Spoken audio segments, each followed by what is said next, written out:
কখনো কখনো মনে হয় একটু ফাঁকিবাজির রান্না করা যাক। সব সময় রান্নাঘরে বেশিক্ষণ থাকতে জানি না কারা ভালোবাসো, কিন্তু আমার ভালো লাগে না। আমি শর্টকাটে চটজলদি যেটা করতে পারি আমি সেটাই করি। আর আজকে অফিস স্টার্ট হওয়ার আগেই ভাবলাম এই চিংড়ি মাছের সর্ষের এই ভাপা রেসিপিটা করা যাক, তাহলে তাড়াতাড়ি হয়েও যাবে আর খেতে তো খুবই ভালো হয়।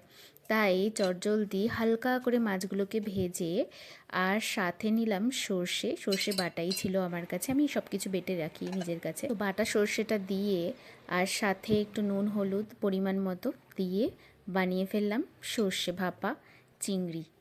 আর সাথে আমি এই যে লাঞ্চ নিচ্ছি, এখন আমার লাঞ্চ টাইম। লাঞ্চ টাইমে আমার ছিল এই বড়া দুটো, সাথে ছিল উচ্ছে আলু ভাজা। উচ্ছে আলু ভাজাটা আমার মা সেই দিনই বানাতো যেদিন ভালো কোনো রেসিপি হতো, কারণ উচ্ছে আলু ভাজা খেতে কেউ ভালোবাসে না, যদিও আমি খেয়ে নিতাম, আমার ভাই খেত না। তো তার জন্য আগে উচ্ছে আলু ভাজা খাবে, তারপর তুমি মাংস পাবে বা এরকম মাছ পাবে, আগে তোমাকে উচ্ছে আলু ভাজা খেতে হবে। তো এটা ছিল আমার মায়ের ট্রিক্স। কিন্তু যেহেতু বড় হয়ে গেছি এখন বুঝি এটাও খাওয়া দরকার ওটাও খাওয়া দরকার, আর আমি খেয়েও নিই।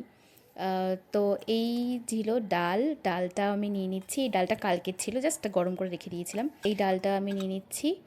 আর আজকে আমার লাঞ্চ হলো এই ডাল ভাত বড়া উচ্ছে আলু ভাজা আর সর্ষে ভাপা চিংড়ি।